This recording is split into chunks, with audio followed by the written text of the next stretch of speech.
Hi everyone, this is Karak from ACG, and today I'm bringing you a preview of Hollow Knight by Team Cherry. Just imagine a 2D platforming world with a deep-lined art look that reminds you a little bit of the yet-to-be-released Cuphead, but replace all the cheery old cartoon feel with a world where you play a bug version of that bad guy with the horn mask and Willow, and everyone has been turned into bugs. Now, though this is a typical Saturday night for me, many gamers are going to be saying, what the F? So let's get to it. I'm going to be doing a preview today, not a review, so there won't be a result at the end. As always, if you like this video, maybe subscribe.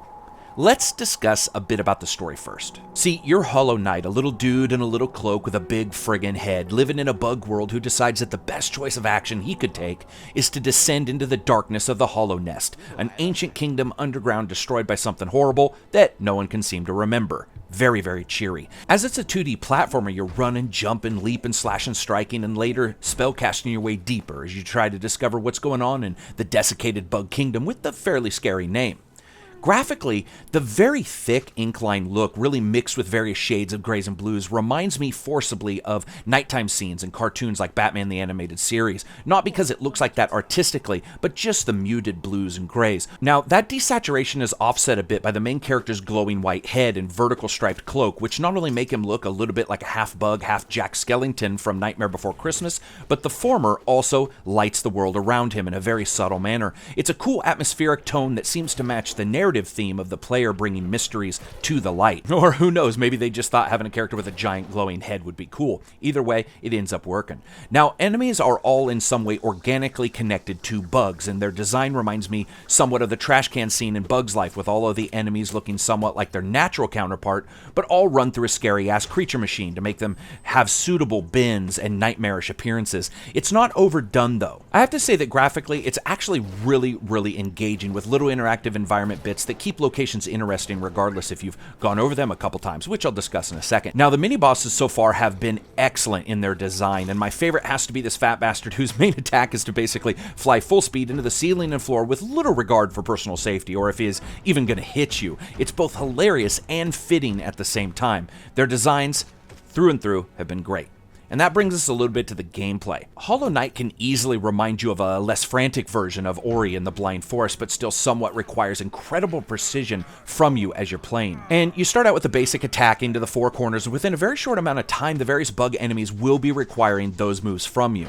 But it's how they play that's exciting to me. Though they have their established patterns and their animation routes and design, usually that gives small hints to their attack styles, it's their placement and the styles mixed together that make many areas feel like gameplay puzzles of pause and pounce gameplay mixed with frantic leaping and running to use the environmental hazards like ceiling spikes against the enemies. Even at this early stage, action has a very animated and slick feel to it.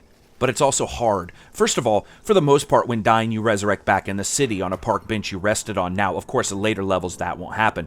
That does mean, though, that there's a good deal of retracing your steps back to an enemy that you may have only seen for a brief moment before he sent you on a dirt nap. Additionally, the levels are huge, and after killing mini-bosses after mini-bosses, I still hadn't really unlocked anything when it comes to those other skills and abilities. This fits in perfectly with the darker theme of Hollow Knight, but this is a solid put your big kid pants on before you play it title. I didn't in any way think it was unduly hard. It's just exacting, which is the way I like my titles anyway, but hey, you were warned. So far, the control is really spot on and the gameplay traditional, but its excellent use of those enemy animations, locations, and their attack types makes it feel more modern than you may think when just looking at it initially. Now, one place I have to give a shout out is that music.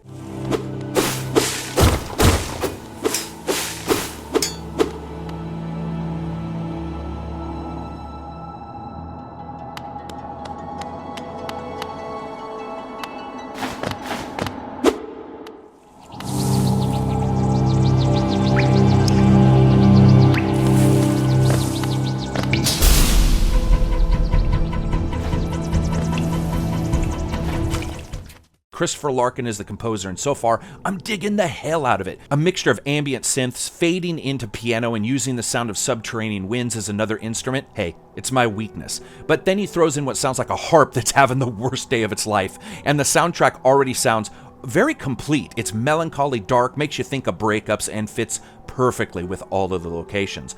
Also, the sound effects so far are quite good, with an excellent hush effect that plays when you're hurt like a character in shock in a war movie, as well as heavy use of reverb and echo effects that are adjusted depending on the location and the environment around you, which fits suitably because you're in friggin' caves. So, as always, this is a preview and not a review. I don't give any suggestions concerning purchase for this title, but I will say that if you like platformers and dig unique worlds, Hollow Knight's going to be one that you want to keep a very close eye on. As always, if you liked the video, hit like. If you disliked it, hit dislike, and peace out.